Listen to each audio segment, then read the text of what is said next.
La delegazione dei Vigili del Fuoco di Treviso, quella del 118 e poi i tantissimi amici che hanno voluto stringersi ai familiari nel momento dell'ultimo saluto a Pietro Monici, il 38enne morto schiacciato da un pioppo mentre pescava sulla riva del Botteniga.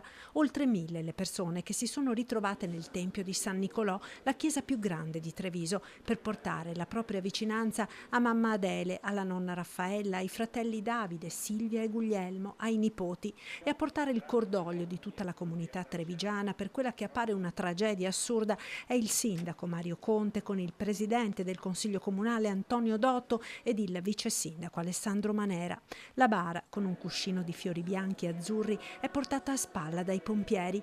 Pietro aveva un sogno ed era in attesa di entrare definitivamente nel corpo dei Vigili del Fuoco. Pietro aveva una grande fede e nell'ultimo periodo si era avvicinato ai padri carmelitani scalzi. Padre Marco Cauli ha concelebrato il funerale. A ricordare che persona speciale fosse Pietro è Don Oscar Pastro, parroco di Casier. Caro Pietro, siamo qui per te.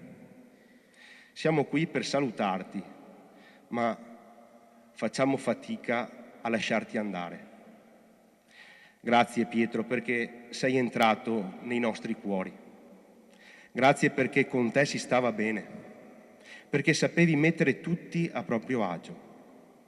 Grazie soprattutto per il tuo sorriso che non mancava mai. Il tuo sogno era diventare vigile del fuoco, lo sappiamo.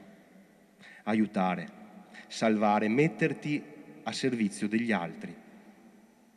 Ora ti affidiamo a Dio, certi che il bene che hai desiderato continua a vivere. Quello che è accaduto ci appare assurdo, continua Don Oscar. Dal nostro punto di vista umano sembra una coincidenza inspiegabile.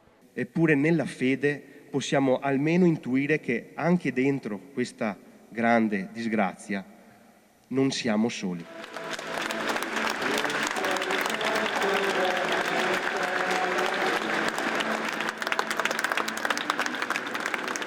La commozione è tanta. Al termine della cerimonia il feretro è portato ancora a spalla dai colleghi Vigili del Fuoco che alla fine hanno voluto salutare Pietro per l'ultima volta con le sirene dell'autopompa e l'applauso della folla è diventato scrosciante.